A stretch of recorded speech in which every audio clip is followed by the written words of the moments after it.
안녕하세요. 반갑습니다. AAVM의 리파입니다.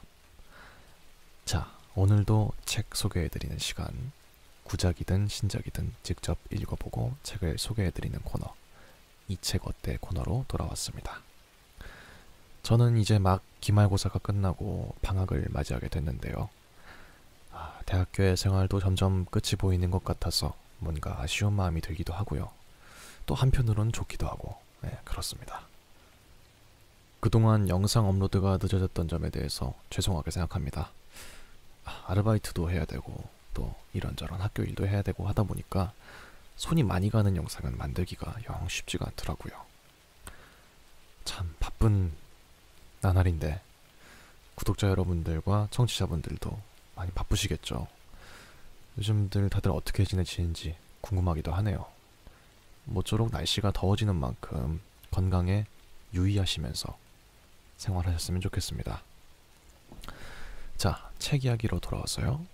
오늘 소개해드릴 책은 바로 이 책입니다. 당신은 존재감 있는 사람입니까? 물론 사람이 어딘가에 속해 있다면 어떤 식으로든 그 존재감이 드러나겠지만 존재감이 높은가 낮은가의 차이는 있을 수 있겠죠. 여러분들은 어떤 사람인 것 같나요? 존재감이 높은 사람인가요? 아니면 존재감이 낮은 사람인가요? 물론 단순히 이렇게 이분법적으로 나누기가 쉬운 문제는 아니죠. 사람에 따라 다르기도 하겠지만 한 사회에 속하면서 존재감이 낮은 사람이 되고 싶은 사람은 많지 않을 것 같습니다. 저의 경우에도 존재감이 중간 정도만 갔으면 좋겠다 하는 생각을 종종 하곤 하는데, 그렇다고 해서 있는지 없는지도 모르는 존재감 낮은 사람이 되고 싶진 않습니다. 아마 여러분들 대부분이 그럴 것 같다는 생각이 들기도 합니다. 최고까지는 아니더라도 못해도 중간은 가고 싶다, 이런 생각들 많이 하시죠. 어떻게 하면 존재감을 더 높일 수 있을까? 어떻게 하면 남에게 더 영향력 있는 사람이 될 수 있을까? 이런 고민을 해보신 분이라면 이 책이 어느 정도 도움을 줄 수 있을 것 같습니다. 당신은 존재감 있는 사람입니까? 김범준 작가가 쓴 책이고요. 출판사는 홍익출판사, 가격은 14,800원입니다. 일단 이 책은 나름 따끈따끈한 신작입니다. 2019년 5월 29일에 초판이 발행됐으니까 아직 한 달이 안 된 책이죠. 서점에 들어가서 이것저것 보고 있었는데 제목이 딱 제 발길을 사로잡더라고요. 제가 요즘 좀 관심이 있는 분야이기도 하고, 또 많은 분들이 이제 사회생활을 하면서 어떻게 하면 더 자신에게 이로운 방향으로 사회생활을 할 수 있을까, 이거에 대해서 고민 많이들 하시잖아요. 그러다 보니까 이 책이 한번 읽어볼만 하겠다 하는 생각이 들어서 골라봤습니다. 먼저 표지를 한번 살펴보겠습니다. 일단은 약간 파스텔 톤으로 되어 있는 파란색 빛의 책이고요. 당신은 존재감 있는 사람입니까? 끌리는 사람에겐 이유가 있다 라고 적혀 있습니다. 표지 앞에는 자석, U자 말굽 자석이 이렇게 그려져 있네요. 항상 선택받는 사람에게서 배우는 존재감의 비밀 27가지. 뒷장에는 이렇게 써 있습니다. 처음부터 미친 존재감인 사람은 없다. 투명인간, 인간 병풍인 당신이 어디서나 선택받는 사람이 되는 27가지 존재감 습관. 투명인간이나 인간 병풍이란 말은 좀 슬픈데요. 카톡 상태 메시지가 곧 자기소개서. 명함 한 장 차이로 자뻑이 현실이 되다. 노말 법칙으로 칭찬을 당당하게 받아들이다. 스튜어디스를 합격으로 이끈 문장 하나의 힘. 능력과 신뢰, 두 마리 토끼를 잡는 견적서 작성법. 진짜 나로 다시 태어나기 위한 자기 진화 프로젝트라고 적혀 있습니다. 좋아요. 자, 지은이에 대한 이력이 써 있네요. 지은이 김범준, 비즈니스 커뮤니케이션 전문가, 고려대학교에서 경제학을 공부했고 SK 브로드밴드, 삼성 SDS를 거쳐 현재는 LG U+에 재직 중이다. 한국 생산성본부가 주관하는 경영능력시험의 서비스 경영 분야 출제위원이자 LG그룹 전사 커뮤니티 LGIN의 칼럼니스트로 활동했다. LG그룹, 삼성그룹, 현대기아차, KB금융, MG새마을금고 등의 기업 강연과 서울시, 경기도, 한국과학기술원, 근로복지공단, 국방부 등의 공공기관 및 고려대, 이화여대 등에서의 강연으로 1만 시간 이상을 보냈다. 특히 자신의 가치를 높이는 말과 행동 관리의 사례를 리얼하게 전파하며 상위 2%의 평점을 독식할 정도로 특강 현장에서 인기가 높다. 모든 관계는 말투에서 시작된다. 회사어로 말하라. 저도 눈치 없는 사람과 대화는 어렵습니다만 나는 매일 책을 읽기로 했다 등 커뮤니케이션과 셀프 매니지먼트에 관한 여러 권의 책을 썼다. 네, 이 지은이의 이력을 읽는 것만으로도 엄청난 신뢰가 가는데요. 이 책도 조금 관심이 가네요. 저도 눈치 없는 사람과 대화는 어렵습니다만 이 책도 되게 재밌을 것 같네요. 요즘 나오는 라이트 노벨 제목 같지 않습니까? 농담입니다. 자, 다음은 차례를 한번 볼까요? 이 책의 차례만 보셔도 이 책이 얼마나 흥미로운 책인지 아실 수 있을 겁니다. 자, 첫 번째, 클릭을 부르는 제목. 당신이 1인 유튜브 동영상에 제목을 짓는다면. 또 자기소개 잘하는 팁. 잘난 맛에 하는 자기 PR 시대는 갔다. 돈 버는 태도의 비밀. 샤라포바는 어떻게 11년 연속 최고 소득의 여자 선수가 되었을까? 앞치마 법칙. 잘 되는 식당은 앞치마부터 다르다. 서점에서 나는 좋은 냄새는 뭐지? 교보문고에서 품절된 것은 책뿐만이 아니었다. 등등등. 자, 차례만 보셔도 벌써 흥미롭지 않습니까? 이런 흥미를 이끄는 에피소드가 여러 가지가 있고요. 자, 다음으로는 프롤로그 작가의 말 한번 읽어보겠습니다. 나를 선택해야 하는 이유. 해시태그 소금 뿌리는 팔뚝 이미지 하나로 뉴욕에 진출한 남자. 해시태그 친절하고 겸허한 리더로 인정받고 싶으면 일단 커피부터 쏟을 것. 해시태그 선택의 주체는 세상이 아니라 나야 나 나야 나. 첫 번째, 소금 연인. 터키 이스탄불에서 레스토랑을 운영하는 요리사 누르셋 고체의 별명이다. 그는 유명 인사다. 고기에 소금을 뿌리는 그의 모습이 담긴 유튜브 영상 덕분이었다. 고기를 그릴에 굽다가 소금을 뿌릴 순간이 되면 그는 오른팔을 든다. 오른팔 모양을 마치 학의 모습처럼 꼰다. 그리곤 고기를 향해 조심스럽게 소금을 던진다. 그가 던진 소금은 그의 팔뚝을 한번 튕겨 고기 위로 흩날리듯 쌓인다. 웃음이 나오는, 하지만 유니크하기 이를 데 없는 이 장면 하나로 그는 스타덤에 올랐다. 사람들은 그를 픽하기 시작했다. 유명해졌고 돈을 벌었다. 세계 각지의 TV쇼에 출연했으며 자신이 운영하는 레스토랑의 체인점을 런던과 뉴욕 등에 확장할 수 있게 되었다. 그는 말했다. 앞으로 나에게 몰려들 새로운 기회를 기대하고 있다. 두 번째, 2018년 6월 마르크 리터 네덜란드 총리는 공공기관의 청사를 방문 중에 보안 게이트를 지나다가 손에 들고 있던 컵을 떨어뜨렸다. 그는 곁에 있던 청소부로부터 대걸레를 넘겨받았다. 그리곤 자신이 쏟은 커피를 닦았다. 대걸레로 잘 닦이지 않자 손걸레를 가져와 훔쳤다. 주위의 청소부들이 박수를 치고 환호했다. 이 영상이 유튜브 등을 통해 퍼졌다. 결과는 그렇다. 네덜란드 총리는 순식간에 겸허하고 친절한 리더십을 발휘한 리더로 칭송을 받았다. 리더가 보여줘야 할 에티켓의 상징과 같은 사람이 되어버렸다. 단 몇 분 만에.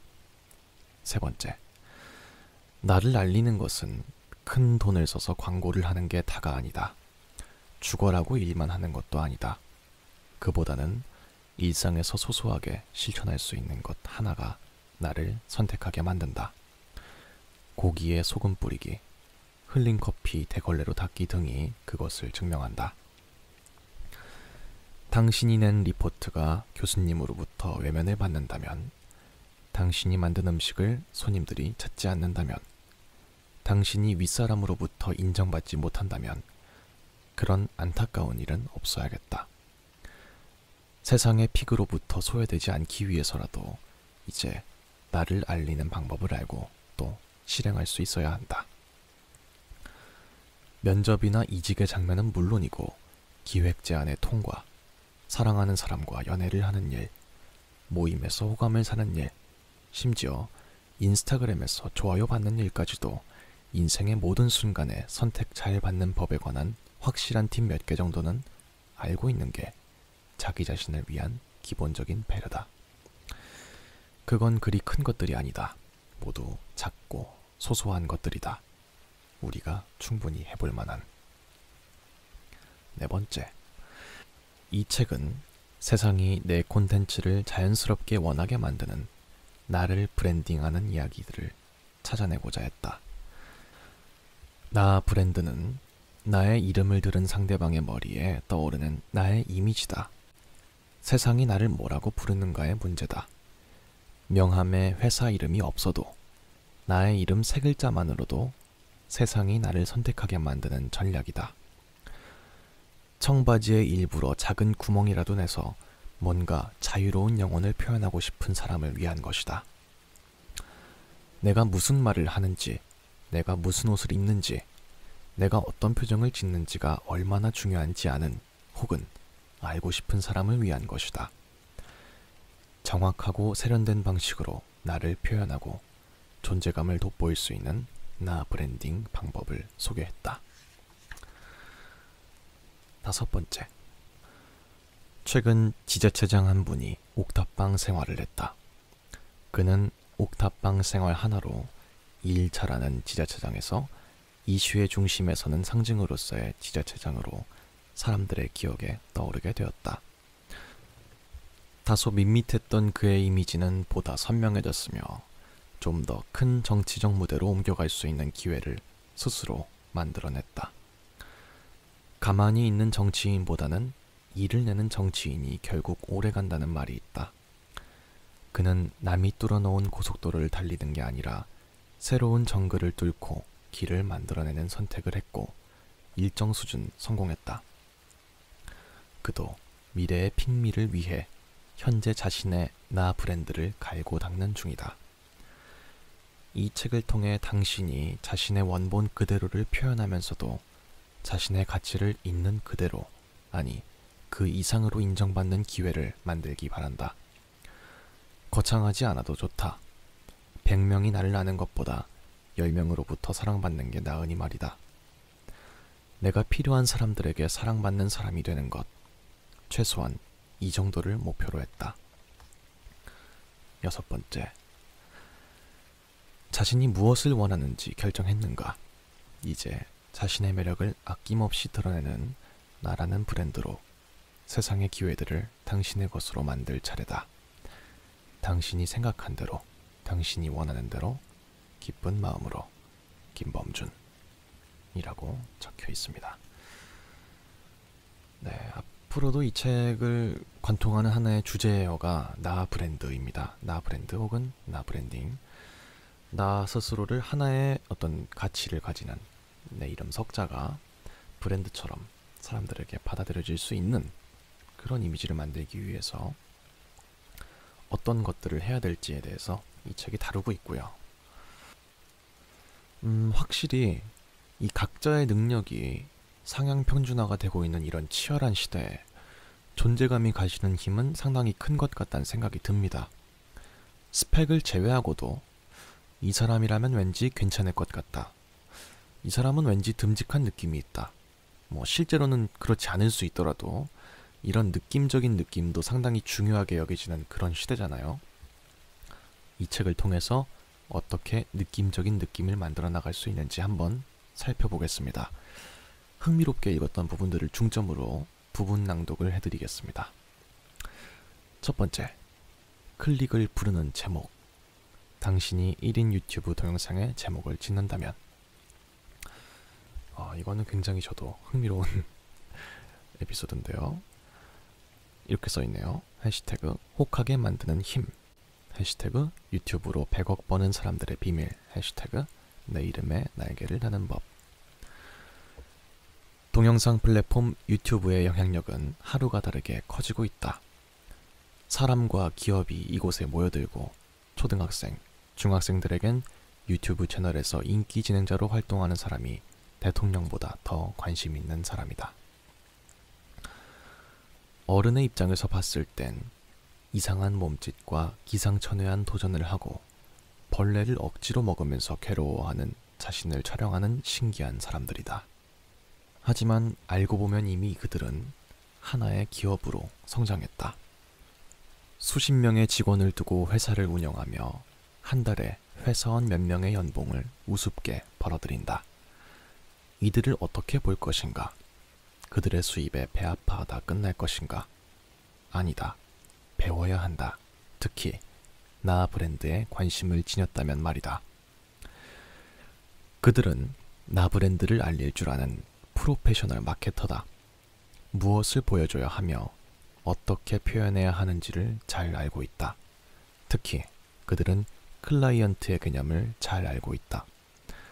오로지 자기 세계에 빠져 있는 것 같지만 실상은 타인의 세계에 대한 민감도가 높은 매우 지적인 사람들이다. 어떤 타겟을 대상으로 자신을 표현해야 하는지에 대해 누구보다도 고민을 한다. 그들은 미래에 펼쳐질 나 브랜드 경쟁에서 앞서 나가는 선구자다. 나 브랜드를 고민하는 우리는 이제 그들을 보며 배워야 한다. 그들은 과연 어떻게 자신을 알리고 또 선택을 이끌어냈는가? 몇 가지만 살펴보자. 우선 그들은 제목에 목숨을 걸었다. 제목은 자신이 업로드한 방송이 타인에게 노출되도록 만드는 직접적 도구다. 그들의 제목은 한결같이 핫하다. 당신이 딸기가 먹고 싶어서 딸기 뷔페에 갔습니다라는 제목의 썸네일을 유튜브에서 봤다고 해보자. 클릭하고 싶은가?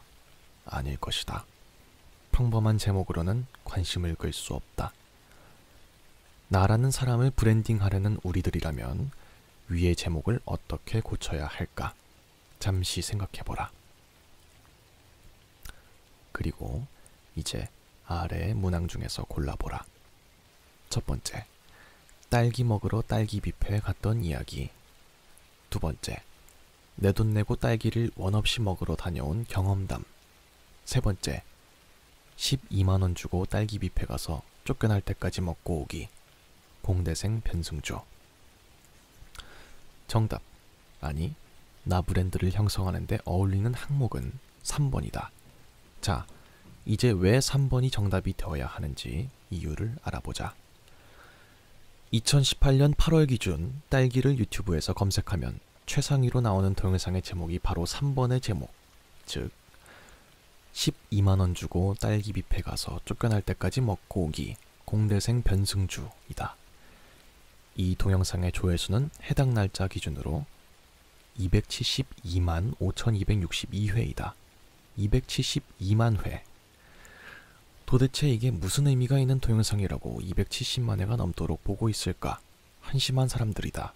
라고 생각했다면 당신은 나 브랜드를 키워나가는 워딩에 대한 꾸준한 학습이 필요한 사람이다.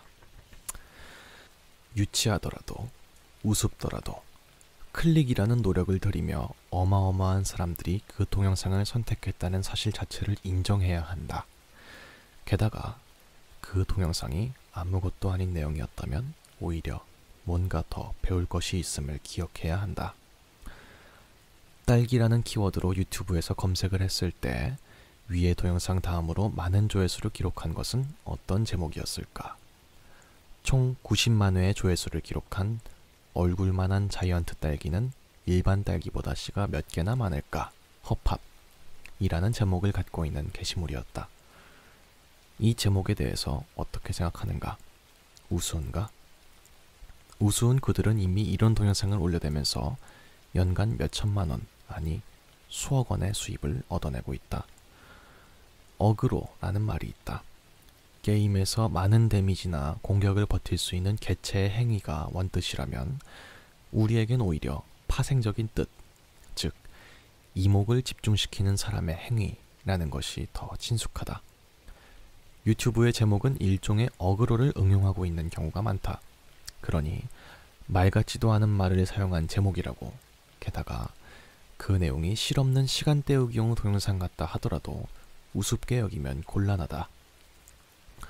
그 게시물은 전략적으로 만들어진 영상물이며 그 영상물의 제목은 고도로 계획된 정교한 타이틀임을 인식할 수 있어야 한다.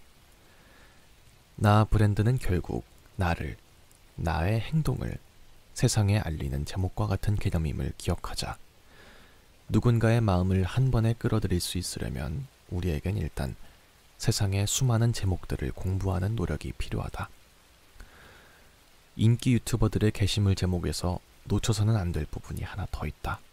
제목 말미에 붙여진 공대생 변승주 그리고 허팝 등 동영상 채널 주인의 이름에 관한 것이다. 그들은 자신의 이름을 악착같이 그리고 집요하게 노출시킨다. 동영상 제목 밑에 업로더의 이름이 적혀 있음에도 불구하고 굳이 제목 그 자체에도 꼭 자신의 이름을 삽입하려는 것은 무엇을 의미하는지 알겠는가? 자신을 브랜드화하기 위한 처절한 몸부림이다. 그들은 자유로운 모습을 보여주는 것 같지만 실제로는 자유와는 담을 쌓은 사람들이다. 느낌 가는 대로 하는 것 같지만 실제로는 이성적으로 행동하는 사람들이다. 그 어디에서도 고개를 숙이지 않은 듯하나 실제로는 유튜브를 보는 수많은 사람들에게 깊이 머리를 숙이고 있는 사람들이다. 이유는 단 하나, 나 브랜드의 확장을 위해서다. 그것 하나를 위해 처절한 노력을 아끼지 않는다. 재미있는 유튜브 게시물의 제목들을 유심히 지켜보도록 하자.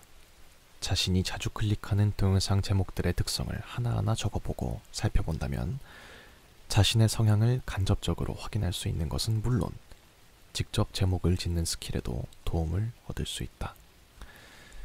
유명한 유튜브 동영상의 제목들이 공통점으로 갖고 있는 요소들, 예를 들어 간결성, 자극성, 반복성 등을 확인해보는 것도 괜찮은 일이다.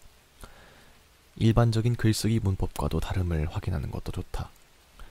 긍정적인 문장이 선호되는 일반적인 글쓰기와 달리 부정적인 문장이 클릭을 불러오는 것, 괄호 열고, 죽기 전에 해봐야 하는 것들 보다는 죽기 전에 하지 않으면 절대 안 되는 것들 이라고 하는 것이 더 자극적이다. 걸어 닫고 또 눈여겨보자. 사람이 도구를 만들었지만 그 도구가 사람을 다시 만든다는 한 미디어 학자의 말처럼 도구로부터 소외된 나 브랜드가 아닌 세상을 움직이는 플랫폼을 적극적으로 활용할 줄 아는 나 브랜드를 꿈꿔보도록 하자. 일단 유튜브 인기 게시물들의 제목부터 공부해보면서 라는 에피소드였습니다. 그래요.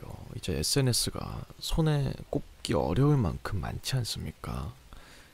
뭐 페이스북, 인스타그램, 트위터 같은 것들이 너무너무 많은데 그 중에서 대중적인 영향력이 있는 걸 꼽으라면 아무래도 유튜브를 꼽을 수 있을 것 같아요.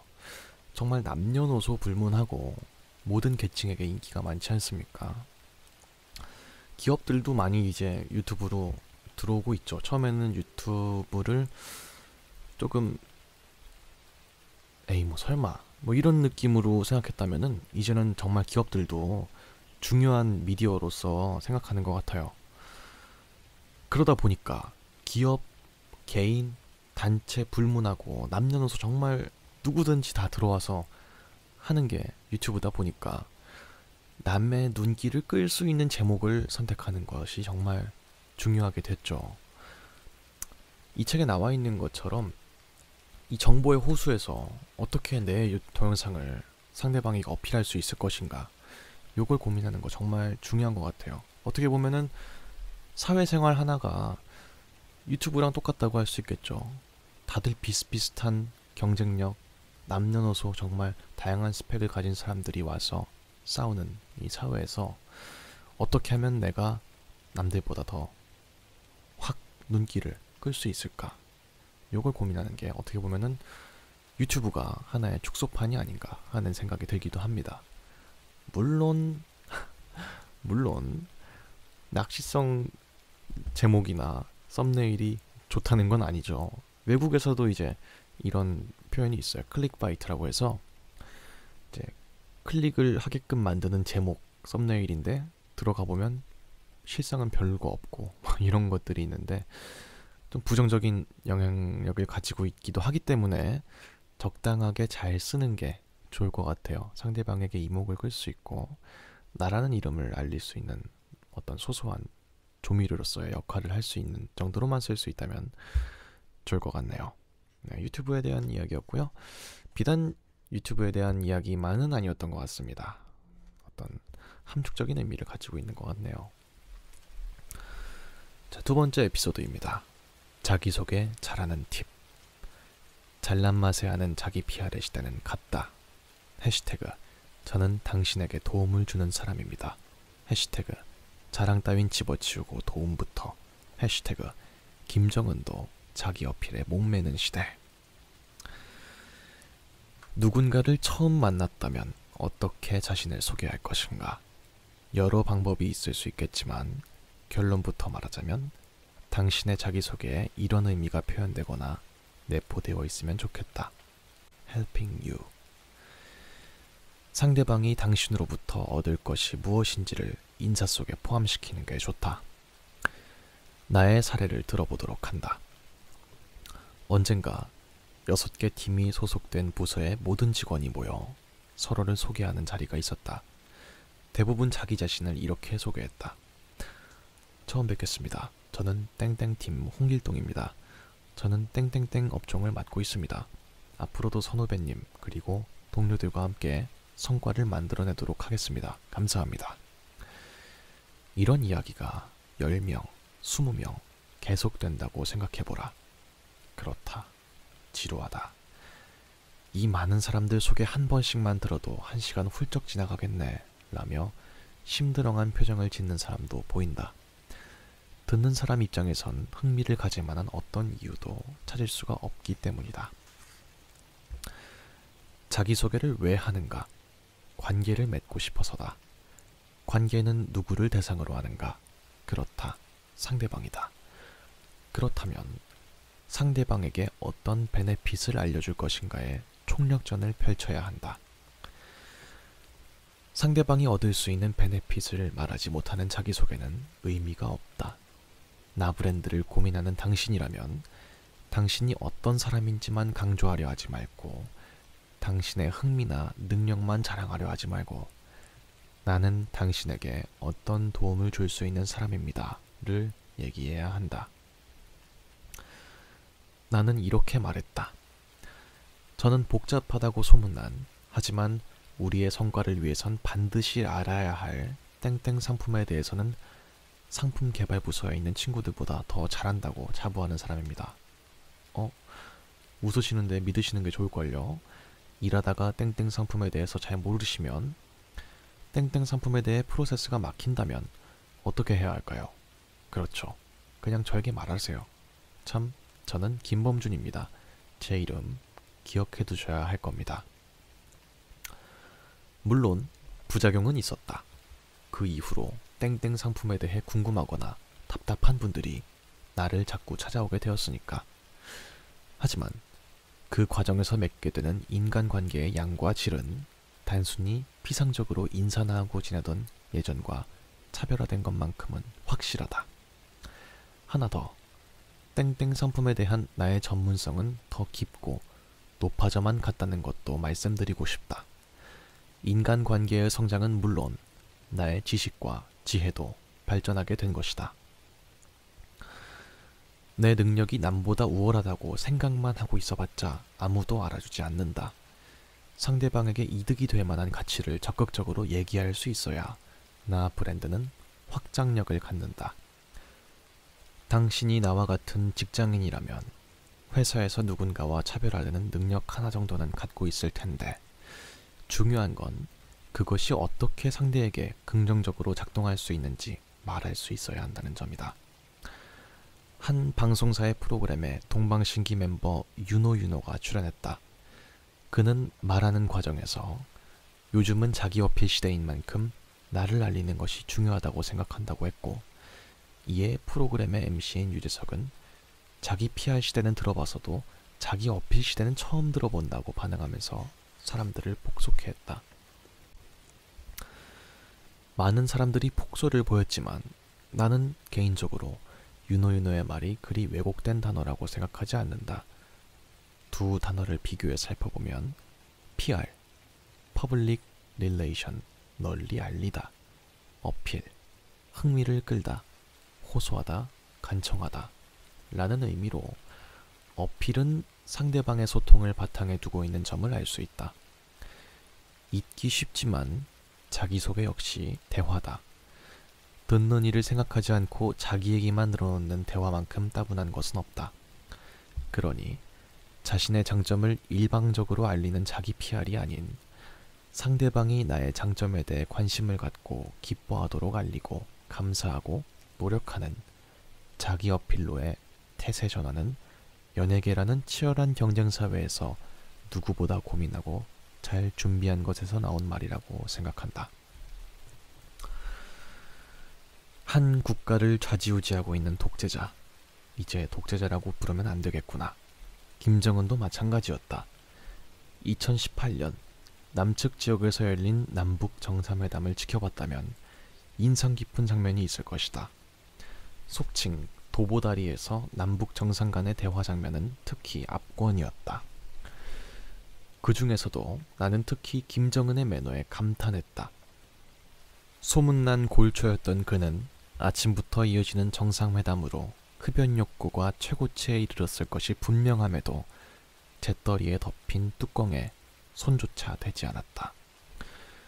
참고로 김정은의 나이는 35살이라고 한다. 이를 마주하는 우리나라의 대통령은 회갑이 넘은 나이다. 한참 어른인 대한민국 대통령 앞에서 흡연 욕구까지 자제하며 세련된 매너로 상대에게 어필하려는 모습, 괜찮아 보였다. 앞에 있는 상대방을 생각하면서 나름대로의 매너와 유머 섞인 화술, 그리고 적절한 웃음을 섞으며 북한의 인민들에게, 대한민국의 국민들에게, 그리고 세상 모든 사람들에게 어필하려는 노력을 아끼지 않는 모습이 나쁘지 않았다.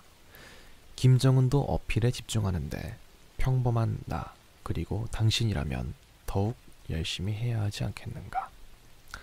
라는 내용의 에피소드였습니다. 네, 물론 북한의 지도자를 미화하고 싶은 의미는 없었을 것이라고 생각합니다만, 세계화를 맞이하면서 어떤 자신의 이미지를 쇄신하려고 노력하는 모습은 굉장히 대단한 모습이라고 할 수 있겠죠. 그렇죠. 이 자기소개라는 게 참 고루한 어떤 과정 같기도 합니다. 우리가 이제 면접을 보러 가거나 아니면은 어떤 그룹의 멤버가 됐을 때 항상 가장 처음에 하는 게 이쪽 방향으로 한번 자기소개 한 번씩 할까요? 그러니까 이렇게 하는데 참 아이고 의미 없다 하는 느낌이 들기도 하는 과정이잖아요. 어떻게 보면은 이제 그럴 때 자기의 어떤 매력을 어필할 수 있는 시간으로 활용하는 거는 굉장히 좋은 것 같아요. 또 그 기점이 자기 자랑이 아니라 소통하려는 의지를 내포한 어떤 그런 짤막한 문장들로 구성되어 있으면 더욱 좋겠다라고 이 책에서 말했던 것 같네요. 다음으로 읽어드릴 부분은요. 네, 프레젠테이션 할 때 불을 끄면 안 되는 이유. 알릴 수 있을 때 악착같이 알린다. 해시태그 155의 그가 거인으로 보이는 이유. 해시태그 앞에 나가서 떨린다는 말을 하면 안 되는 이유. 해시태그 불 끄는 것을 멈추는 순간 나 브랜드에 불이 켜진다. 라고 적혀 있습니다. 중국의 지도자였던 등소평의 키는 155cm가 넘지 않았다고 한다. 그럼에도 그는 거인으로 불렸다. 늘 꼿꼿한 그의 걸음걸이 때문이었다. 미국 레이건 대통령과 만났을 때의 에피소드가 전설처럼 전해진다. 큰 키의 레이건 대통령이 작은 키의 등소평 때문에 허리를 굽힐 수밖에 없었다는 얘기다. 키보다 중요한 건 바른 자세임을 말해주는 사례이다. 비슷한 얘기는 얼마든지 있다. 2004년 미국 대통령 선거 때다. 당시 후보였던 부시 대통령이 마지막 TV 토론에서 부인인 로라 부시로부터 말할 때 똑바로 서는 것을 배웠다고 대답한 일화는 유명하다. 바른 자세는 그 자체로 나 브랜드를 위한 차별화 요소, 즉 스페셜리티가 될 수 있음을 말해준다. 이제 우리를 돌아볼 차례다. 나부터 고백해야겠다. 아쉽게도 나는 바른 자세를 아직까지도 갖지 못했다.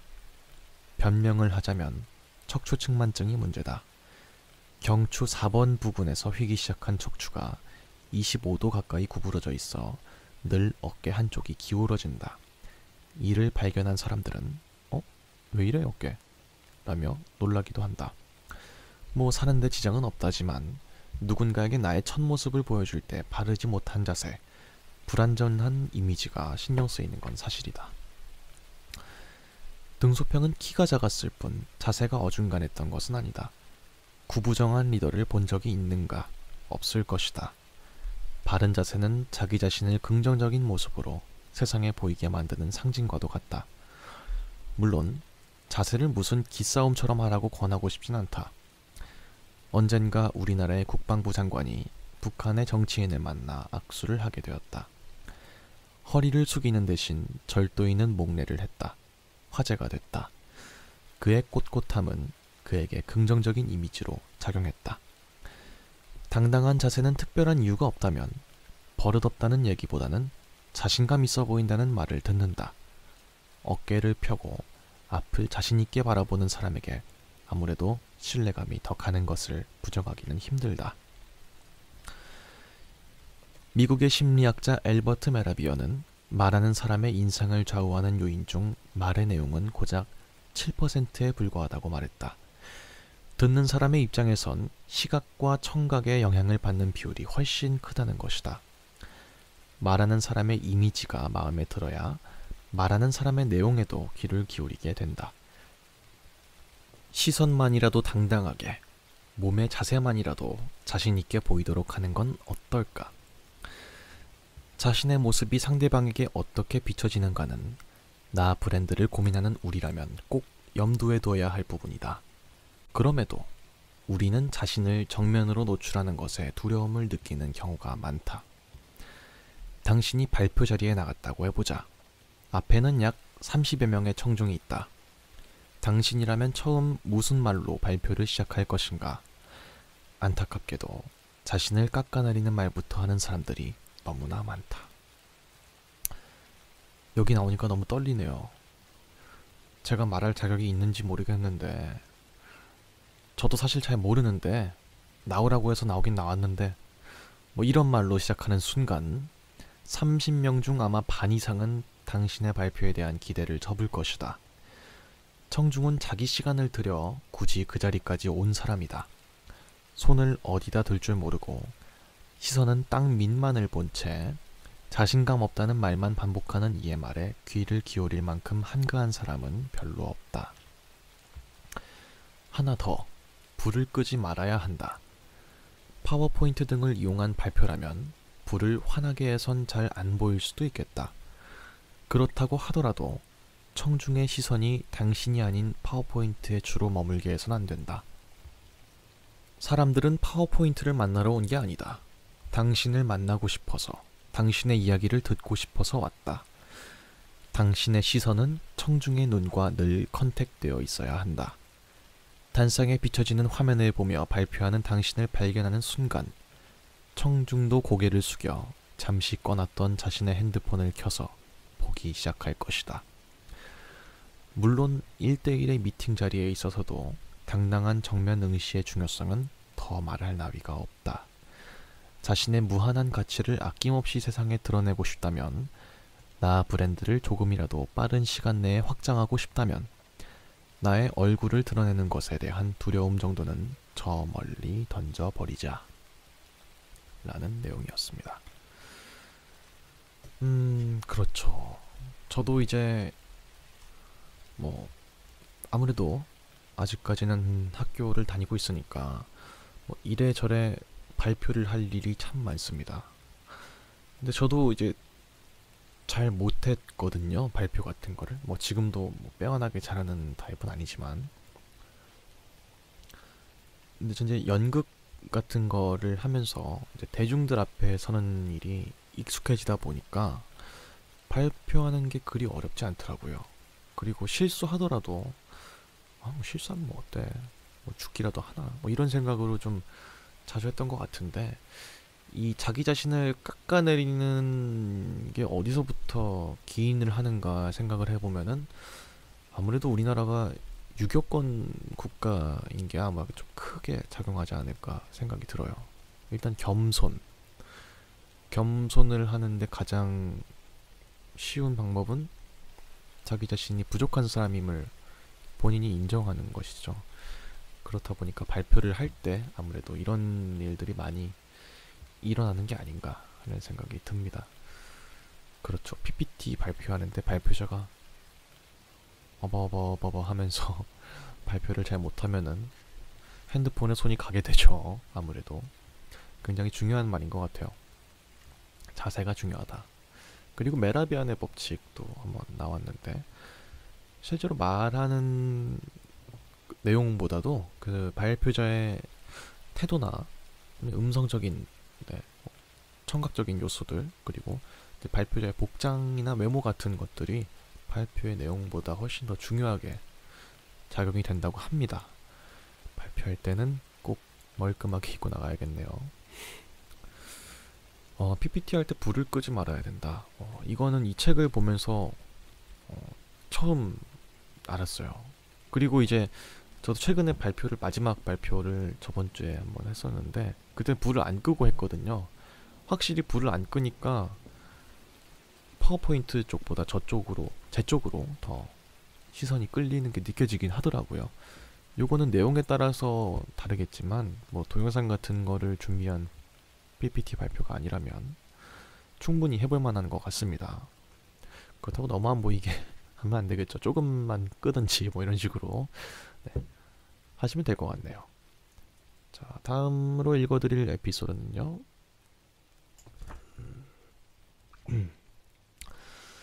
간결하게 말하는 연습. 구구절절 늘어놓으면 지루할 뿐이다. 해시태그 다 큰 어른이라도 대화법을 배워야 하는 이유. 해시태그 몇 번을 강조해도 부족한 버리기의 기술. 해시태그 할 말 없을 땐 할 말만 짧게. 이제는 비교적 잠잠해졌지만 지난 수년간 우리는 스티브 잡스의 그늘에서 벗어나지 못했다. 마케팅도 스티브 잡스처럼, 디자인도 스티브 잡스처럼, 창의력도 스티브 잡스처럼, 심지어 인문학도 스티브 잡스처럼 가능하면 스티브 잡스를 인용하지 않으려 했지만 차별화와 관련해서 스티브 잡스의 사례를 언급하지 않을 수 없는 현실을 이해해 주시기 바란다. 그의 프레젠테이션은 감탄을 자아낸다. 오래전의 동영상이었던 것 같다. 그가 mp3를 설명하는 무대였다. 강력한 인상을 받은 건 그의 운동화나 터틀넥, 청바지 때문이 아니었다. 그는 몇십 분 동안 상품의 컨셉 중 단 하나에만 집요하게 매달렸다. 그건 바로 자금, 즉 스몰에 관한 것이었다. 다른 건 아무것도 말하지 않았다. 자기 회사 제품이 작다는 것을 이미지로 보여주기 위해 청바지의 동전 주머니를 화면으로 클로즈업 시킨 후 청중에게 과연 이 포켓은 무슨 용도로 있는 걸까요? 라고 물음을 던진다. 사람들이 무슨 소리를 하는 건지 궁금해하는 순간 그는 동전 주머니에서 자기 회사의 mp3 플레이어를 꺼낸다. 얼마나 가벼운지, 얼마나 작은지를 잠깐 설명한다. 그 후에도 그는 오직 작다라는 컨셉 하나만 주구장창 물고 늘어졌다. 당시 세계 1위 시장 점유율을 갖고 있던 우리나라 mp3 플레이어의 회사의 것은 물론 해외 유수 업체의 그것들을 모두 끄집어내었는데 비교의 기준은 단 하나, 오직 얼마나 작은가였다. 타사의 상품에 비해서 얼마나 작고 얼마나 가벼운가에 대해만 그는 악착같이 말했다. 얼마 후 한국의 어느 회사에서 동종 상품을 출시했다. 기능은 월등했던 기억이 난다. 마침 그 회사의 임원이 나와 상품을 설명하는 것을 보게 되었다. 실망했다. 새로운 기능에 대해 이런저런 얘기를 했다. 작고 가볍고 잘 들리고 조절이 쉽고 색상이 다양하고 등을 모두 얘기하는데 30분 이상이 걸렸다.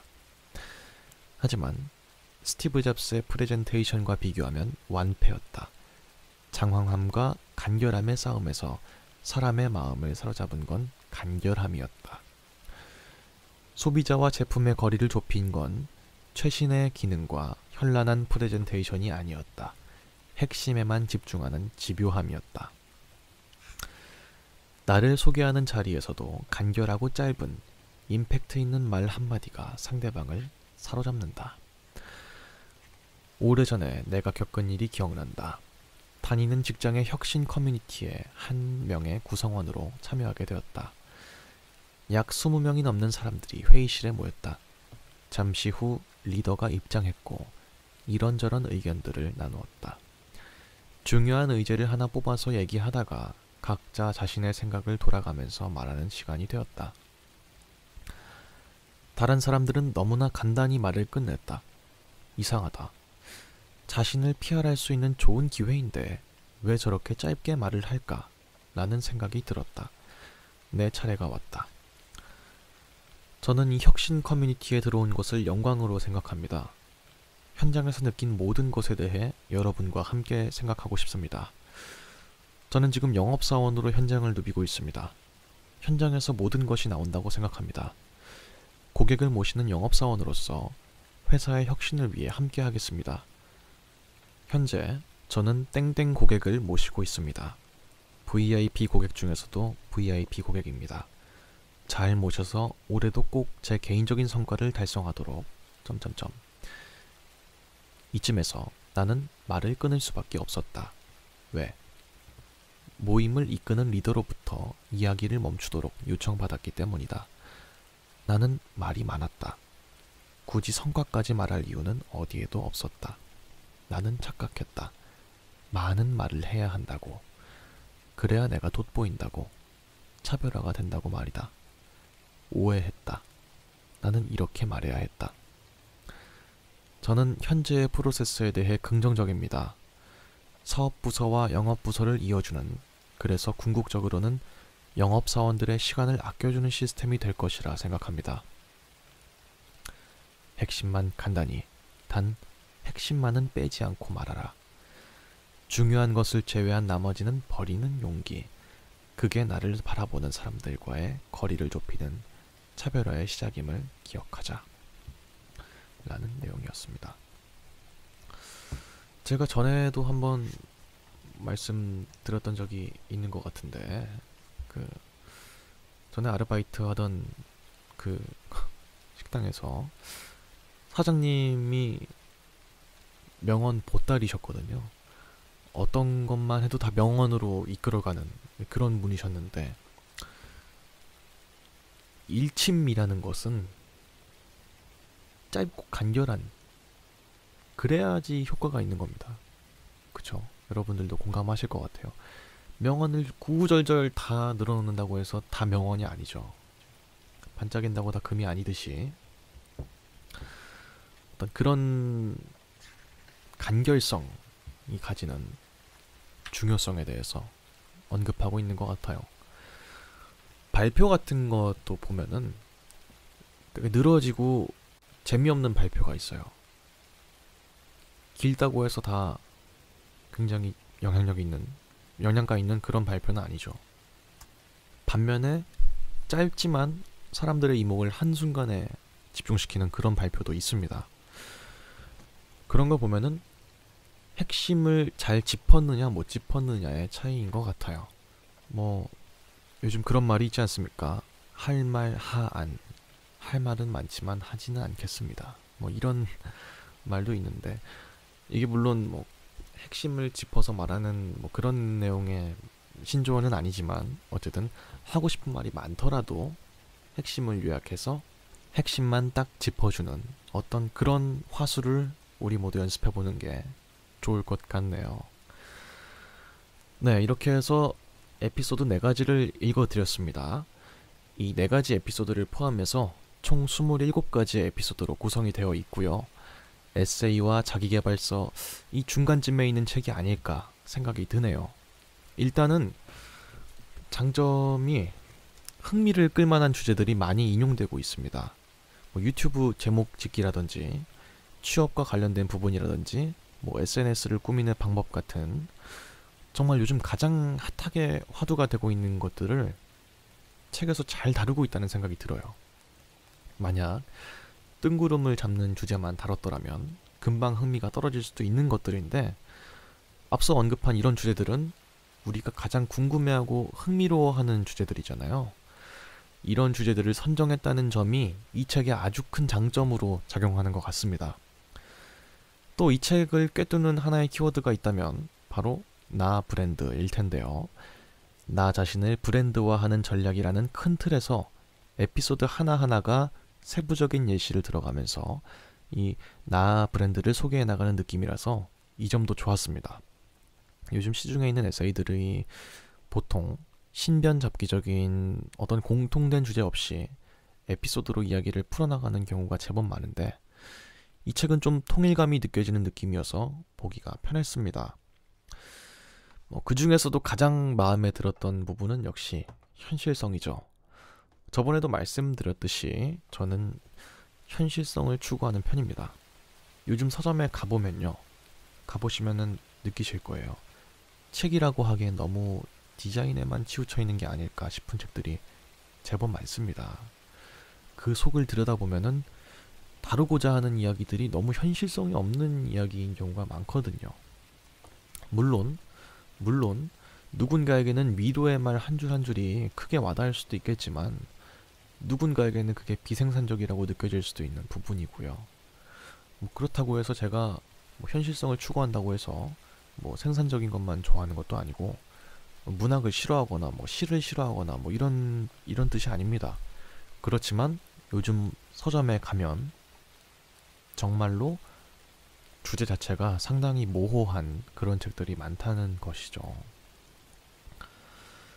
반면에 이 책은 우리가 세상을 살아가면서 나를 알리기 위한, 나라는 존재를 어필하기 위해서 필요한 조미료의 존재에 대해서 인정을 하고요. 이걸 어떻게 적절히 잘 이용해야 나에게 큰 이점으로 작용할 수 있는가에 대해서 설명을 해주는 책입니다. 요즘은 이 조미료의 존재 자체도 부정해야 된다는 책들이 많아요. 물론 이건 제 짧은 생각일 수도 있겠지만, 우리가 사람이고 사회에서 살아나가는 동물인 이상 아마 이 틀에서 벗어나기가 쉽지가 않을 것 같거든요. 이 부분에 공감을 하시는 분들이라면 이 책이 소소한 팁들이 될 것 같다는 생각이 듭니다. 제가 이 책을 읽으면서 느꼈던 책의 단점은 아까 처음에 말씀드렸던 부분입니다. 에세이와 자기계발서의 중간쯤에 있는 책인 것 같다고 말씀을 드렸잖아요. 에세이 같기도 하고 자기계발서 같기도 하고, 그 경계선이 약간 애매합니다.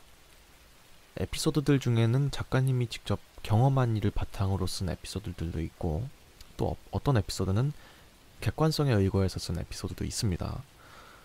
주관적인 경험을 담은 에피소드는 결론이 약간 약하다고 느껴지는 부분도 있었어요. 그래서 약간 되게 모호하다 하는 생각. 주관적인 글인 것 같기도 하고 객관적인 글인 것 같기도 하고, 이게 굉장히 큰 팁이 되는 것 같기도 하고 아닌 부분도 있고요. 그런 부분이 좀 더 통일감을 가졌더라면 좋지 않았을까 하는 생각이 들기도 합니다. 대신에 큰 단점은 아니고요. 제가 좀 신경 쓰였던 부분 중에 하나입니다. 이런 부분 외에 어떤 존재감이라는 공통된 소재로 책을 이끌어가는 점이 상당히 마음에 들었습니다. 흥미롭고 재미있게 읽었던 책인 것 같아요. 그래서 결론적으로 추천할 수 있을 것 같냐고 물어보신다면 추천드릴 수 있습니다. 존재감에 대해서 고민하고 계시는 모든 분들이라면, 특히 사회생활에 있어서 어떻게 존재감을 드러내야 하는가에 대해서 고민하는 분들이 있다면 더 흥미롭게 다가올 수 있는 책일 것 같습니다. 자, 이렇게 해서 오늘의 책 당신은 존재감 있는 사람입니까를 소개해드렸습니다. 관심이 있으신 분들이라면 직접 찾아보고 구매해 보시는 것도 좋을 것 같아요. 어떤 의견이든 댓글로 달아주셔도 좋습니다. 감상평과 쓴소리는 언제나 환영이고요. 댓글과 좋아요, 구독하기는 저에게 큰 힘이 됩니다. 시청해주셔서 감사합니다. 다음 시간에 또 좋은 책으로 찾아뵙도록 하겠습니다. 이상 AAVM의 리파였습니다.